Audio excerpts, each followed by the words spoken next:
So good to see you here. It's great to be here. This is your new book. Yes. I immediately looked for where I was mentioned. Do you mind just reading this out so I have this on video? Perfect. Ronny Chieng. Oh, sorry, look in the camera. Sorry, okay, yes. Ronny Chieng had caught my eye when he did a piece on The Daily Show that mocked a racist Fox News segment about Chinatown. I love that he was smart and hilarious and clearly wasn't trying to please anybody. Thank you. Just for my Instagram. No, but this is a crazy full circle moment. It is. Because I guess I never heard this story from you, but you apparently saw me on The Daily Show, and that's how you cast me on it. Yeah. And now here we are. Here we are, yeah. We're just talking on The Daily Show, and you're the guest, and I'm hosting. It's nuts. Yeah, it's nuts. Everything is when nuts. we were casting Crazy Rich Asians, yeah right? Come on. When we were casting, I just wanted to cast Asians that I wanted to be like or had the confidence to be like, and you had all of it. Oh, so no, it was that's great. And we were casting an asshole, so it was perfect. Yeah. I take it. Yeah. Dude, the story was, for me, I saw you making the movie, and then at that time, I just moved to America. Hollywood was such a far away thing. Not even in my wildest dreams would I be in a movie. You know, I was just some asshole comic, like running from bar to bar telling dick jokes. And so I didn't even think about it. I just thought, oh, it's cool that Jon Chu is doing a story set in Singapore. I was like, oh, that's cool. I can't wait to watch this movie. And then I read this article that came out a few weeks later that you said, like, the headline was, Jon Chu having trouble casting authentic accents in Crazy Rich Asians. And I did the most Hollywood thing ever. I just called my agent, and I was like, yo, I will never do this. I told my agent, I'll never pull this card.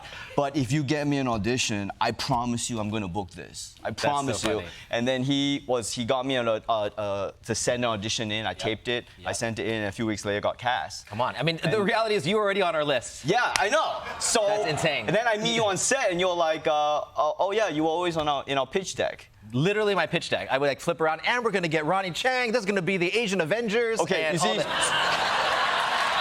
that's great. And now you are part of the Marvel universe. How? No, crazy. That's great, but then that word never got back to me.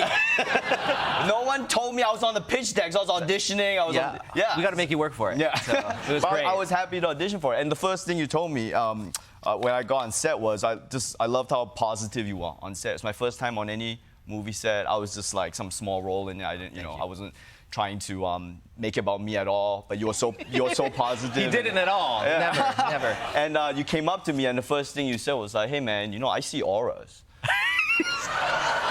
and I go like, I'm like, I don't want to know my aura. Please don't tell me. And you go, you got pink dots on your arm, and that arm, I have an injured right arm. And so I don't know how you saw that. Well, you shouldn't be on edibles when you meet your actor for the first time. But no, if you're outing me as a spiritualist, then no, I don't know if I believe in all that stuff. But I do see colors. You do, yeah. So I've never said that publicly. I'm trying to get you to say stuff you didn't say on Colbert. It is true. It is true. Yeah, I see. You have a lot of blue spikes right now. Right now, okay. All over your head. I don't know what it means, so I cannot actually tell you what it is. I think it's just the lighting, man. I think we got some lighting. It's true. But you don't know what it means. And I'm on edibles, so no, I'm not.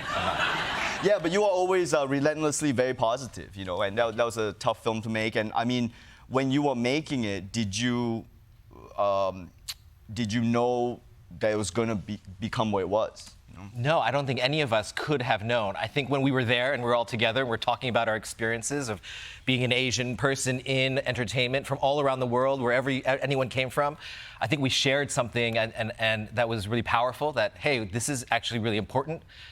Whether people see it or not, we didn't know, we didn't really care. It was like for us to show off what we could do. We could make fun of ourselves and our culture and our people, and we could show them as beautiful and as heroes and as villains in any way we wanted. And I think it was when we were making it is when I felt like, if people get a load of this, they're not even ready. Right. So you could feel it on set. I could feel it on set. But you don't know until the audience shows up. In that first weekend when people brought their grandmothers and people who hadn't gone to the movies for all these years and were crying outside and would just congregate in the lobby, you just felt that like we were part of something bigger than us. So. And I guess I want to talk about this relentless positivity that I felt back then and I still feel now. Yeah. And I guess, I don't know if you have any words of how to stay positive in these times, because That's I feel crazy. like, if anything, like the world has gotten less positive after we made this movie. Yeah. But you never stopped with the positivity. So I don't know if you have any perspective on that. That's part of the reason why I wrote the book is, you know, I grew up in an America where people believed in their dreams that you could achieve these things. My parents have a Chinese restaurant. I grew up as a restaurant kid doing my homework at the bar. Yeah, you go there all the time. Yeah. And Chef Chu, Palo Alto. That's right. That's right. Hello, Uncle. And I feel like you know, the American dream still exists. Yes, it wasn't maybe not what our parents said it was, and maybe not what we hoped it would be, but the idea of it still exists, and we have the power to control what that narrative will be in the future. And I really wanted in the book to show any young dreamer out there or old dreamer, if you're on the cusp of chasing your dream, that it can happen, and that it's hard, and that there's ups and downs, and it's not overnight. But if you just keep walking, you'll end up at some place. And I think that's necessary in this world right now. Oh, cool. All right, that's good.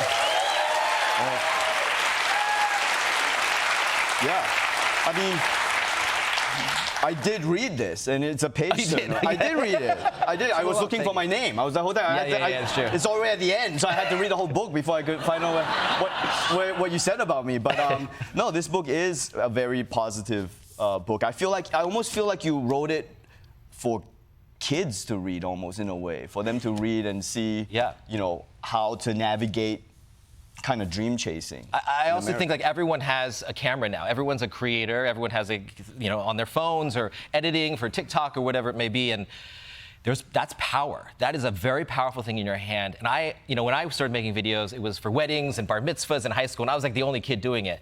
And now everyone does it. So I think there's like a responsibility when you realize the power that you have. And I think there is, there's understanding what that grammar is of audiovisual storytelling and what you want to say is more important than ever, and owning who you are. That's why it's called Viewfinder, is to find who you are and how you want to express that. And you may have mistakes that you make along the way, but that's okay. It's a constant, it's a routine. Chasing your dreams is a routine. It isn't a goal or destination. And I do want to talk about this next project you're doing. So you've helped Asian representation in film, and you've helped Latino representation in film, and now you're helping green people be represented in film. So this next movie project, Wicked. Yeah. When is it coming out? It's coming out November 22nd, and we have Ariana Grande, Cynthia Erivo playing the two witches. And I mean, just set it up. What made you want to choose to work on Wicked? Well, it's about the backstory of the Wicked Witch of the West. So Cynthia Erivo plays Elphaba, who in the story of The Wizard of Oz, which is probably one of the greatest American fairy tales out there, she is seen as like the Wicked Witch. But there's a deeper plan, a darker plan that has made her the Wicked Witch. And when you get to meet her as a young dreamer, that you find out that there's more than meets the eye. And seeing that story in a totally different point of view is fascinating, interesting, and you get to almost like take apart the American story and put it back together.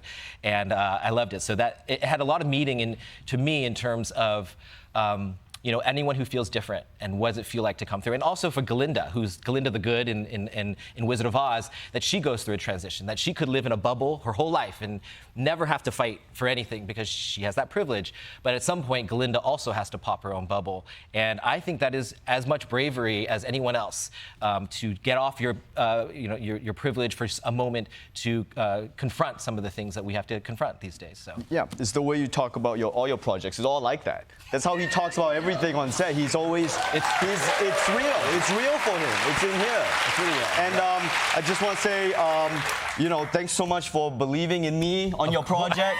I love you so much. You changed my life by putting me on. And thanks for trusting me. And thanks for making all these really great films. Jon M, everybody.